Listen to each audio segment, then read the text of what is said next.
Hey everybody, it's Dan. Welcome back and welcome to another plastic miniature review, this time for another new company for the channel, which is Spiral Arm Studios, who produce Maelstrom's Edge. In this case, we're looking at their Epyrean Foundation, SECDEF Infantry. And as with any sponsored content, you deserve to know that it is sponsored because they were kind enough to send this to us to take a look at together. So big thanks to them for their support and sending it our way to review. And I feel like I've been saying this a lot, that I'm excited for this, but I am, as I'm excited for any miniatures that I've never dealt with before, from a range that I've never dealt with before. And in fact, as with the Blood and Plunder range that we've started looking at, this was on the advice of a subscriber who said I should reach out and see what they have to offer, because I was aware of Spiral Arm, but I didn't know that they made multi-part plastic miniatures. So it's a lesson to me that I need to pay better attention, I suppose. I want to talk about the box here in a second, but we do got to talk about price again, because I've said before, I'll say again, that I don't like talking about price, because I find it to be such a relative thing. Just kind of depends on your budget and your perspective.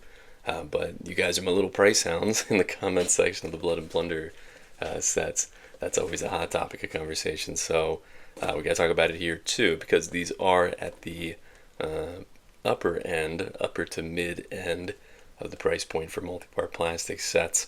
However, as I just said, price really is dictated by your budget, right? And also how many miniatures you need for the game system, right? If you're talking about a mass battles game, which I know I have a background in, many of you guys do, and you need hundreds of miniatures for a game system, the per model price is much more relevant than in a game such as this, where you might need like 20 to 30 miniatures per side, right? So that's something to pay attention to too. And in terms of like where these actually sit, the natural inclination is to compare them to the cheapest options on the market, which are Wargames Atlantic.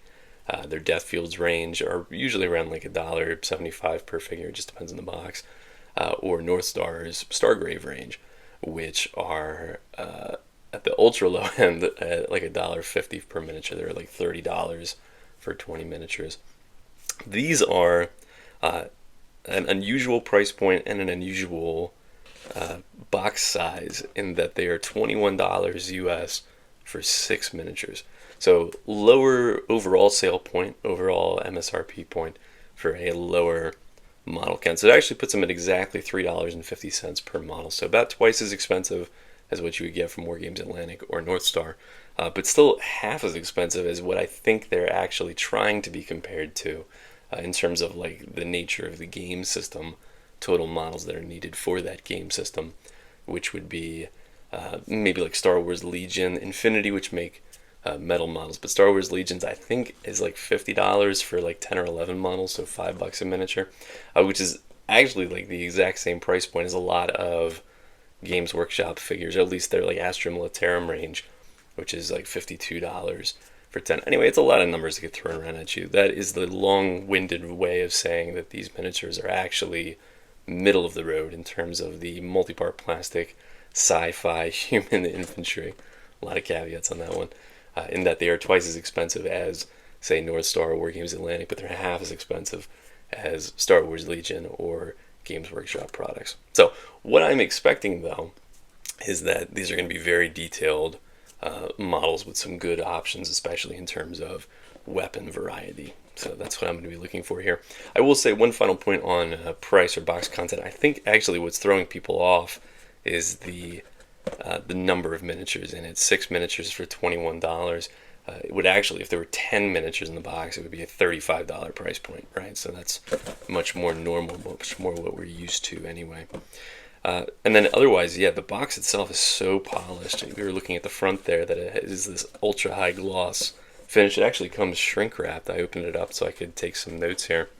But I really like this clean design. It really clearly shows off the miniatures that are inside, and even gives you a breakdown on the sprue contents, and gives names to the sprues, which are helpful for me. And then on the back, you've got this generic backing about Maelstrom's Edge itself, which it looks like is the same on all of their boxes. The boxes are all the exact same size, too, which I like a lot from a layout standpoint, even just having it on the shelf in a retail setting. It's nice to have them all line up nicely. So there you have it. That's the box. One funny point, though, about the boxes all being the same size, which is clearly to accommodate the sets that have the largest miniatures or sprue contents, is that you end up with a giant box that was like maybe 20% filled with the contents. So what you're going to be greeted with are 2 sprues for the infantry itself, 1 sprue of like heavy weapon upgrades, and then a bag of bases. So before we jump in here, if you're new, welcome. What we're going to do is what I normally do, which is I'm going to walk through one each of these sprues in detail. I'm going to give you breakdowns on the bits. We're going to assemble the models. I'll do a little bit of kit bashing if I can with some other miniatures in my collection. I want to do some scale comparisons with other manufacturers because I'm very curious to see how tall these are. And then I'll give you my final thoughts. So that's where we're headed. Let's isolate one of the infantry sprue here. The baggie of bases, these look to be about 25mm bases, but they are specific to the game Maelstrom's Edge. And you're going to get 6 in your pack, but I actually ended up getting 5 in mine. I will tell you, from dealing with their customer service, that I have no doubts that if I reached out to them, they would take care of me. But in this case, that's fine. You can see here the bases have like a bevel in them, which from the assembly instructions seem to indicate, much like in a game like War Machine or Hordes, it's the facing of the miniature. So that's a cool little design there too. So there you go. On the topic of assembly, if you go back to the box here for just a moment, you'll see on the back that there's a little QR code here with a link to assembly instructions, and they have assembly instructions that are for all of their miniatures. I'm actually going to cut here and show you the assembly instructions because they look really fantastic.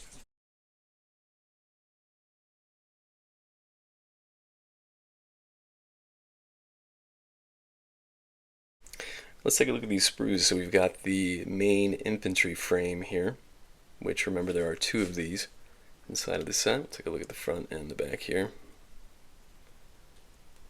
And despite the fact that there are lots of pieces on these sprues, they actually look reasonably straightforward in that the majority of these sprue contents are to put the 3 miniatures together, because it's really the legs that are separated, some arm options, and then these torsos. Let's zoom in on the torsos here for a second because I'm really curious about the detail. And yeah, I think they look really good from a detail standpoint. These 3 chest pieces here glue onto the front of the torsos. And then while we're talking about bodies, the legs over here almost looks like Master Chief's legs from Halo. A lot of cool sci-fi design influences here, which are neat to see.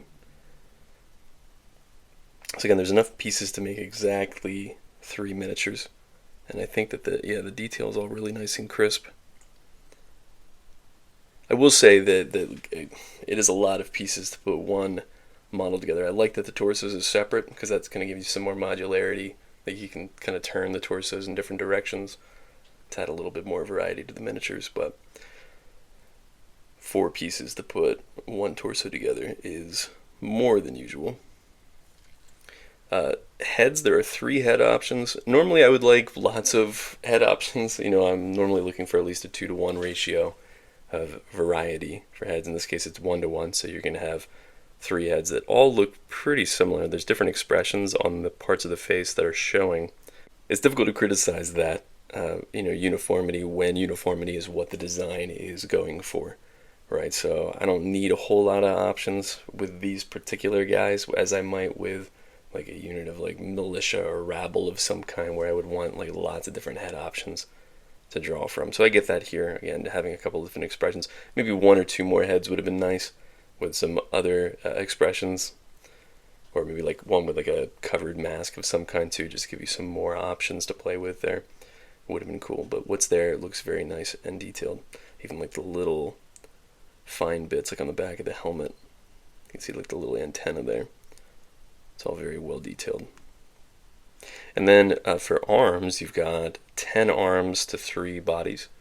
So, and there's sets of arms too, and they like the design of the arms from an armor standpoint Matches what we saw on the legs, which is very cool. It's like a futuristic version of, so you guys got to help me out in the comments. There's the armor from like the Renaissance. They would just be like a strip of metal that would go down the sleeve, essentially. Clearly this is some kind of like power suit version of that, but I really like that. It's a neat aesthetic. And there's like a pointing arm up here. So good options there in terms of like arms that you could play with. I will say, where I'm very curious to see how they go together, because you can maybe spot that what they've done here is what I usually refer to as Lego hands, where you would then set the weapon in. It gives you a lot of options in terms of like how the weapons can go into the hands.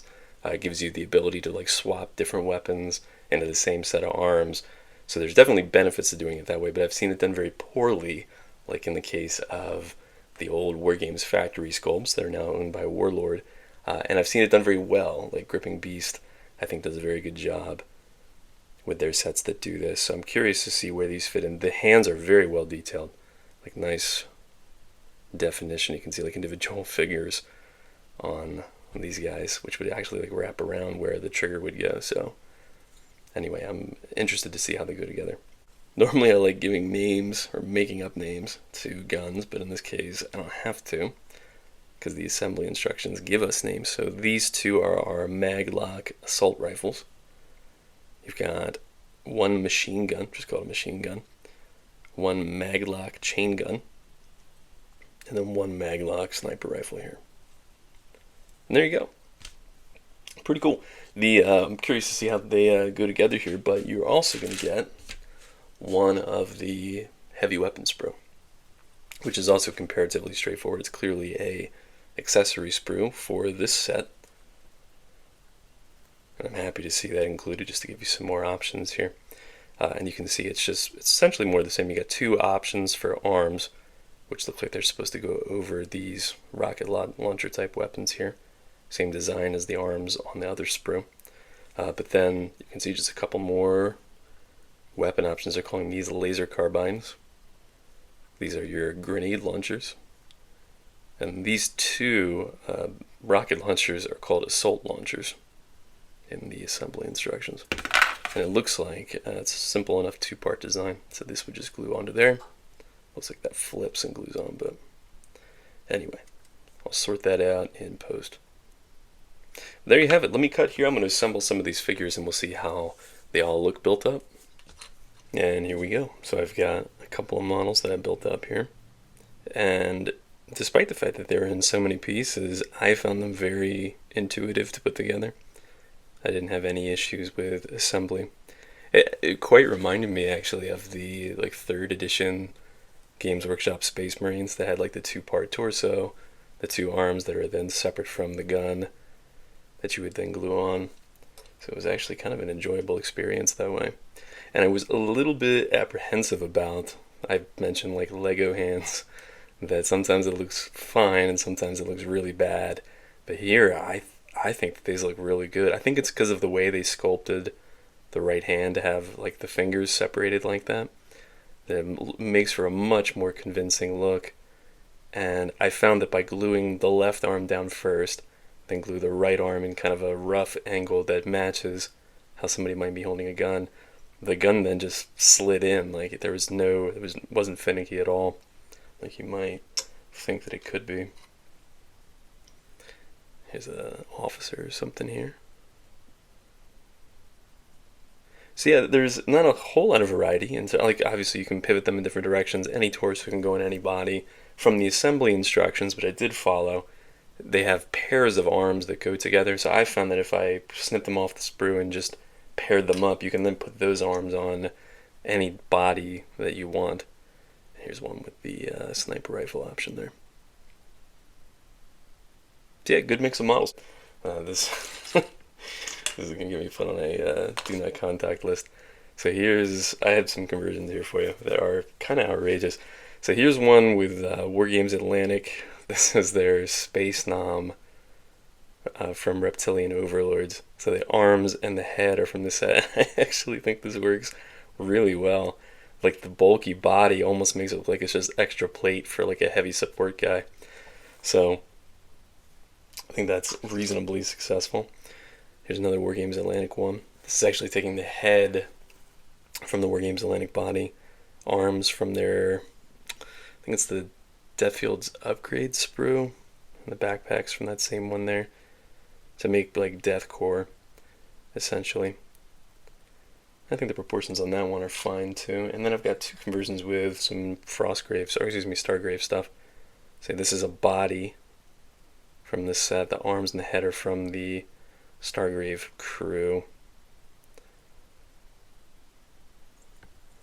And then this last one here is a Stargrave crew with head and arms from this one. This one actually looks really short. I think it's because these models are taller, so the arms are proportioned for a taller figure.